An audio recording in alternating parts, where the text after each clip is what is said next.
Bible కంపల్సరీగా తెచ్చుకోండి, తిరుగులేదు అందులో. ఏదో షికార్కి వెళ్ళినట్టుగా, పెళ్ళికి వెళ్ళినట్టుగా, పార్టీలకు వెళ్ళినట్టుగా, బర్త్డేలకు వెళ్ళినట్టుగా, ఫంక్షన్లకు వెళ్ళినట్టుగా రాకండి.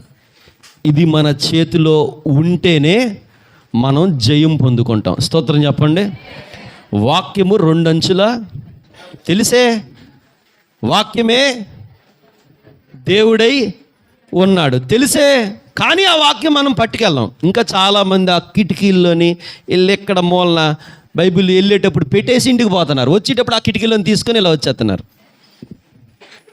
దయచేసి వాక్యానికి ఉన్న విలువని మీరు తగ్గించొద్దు.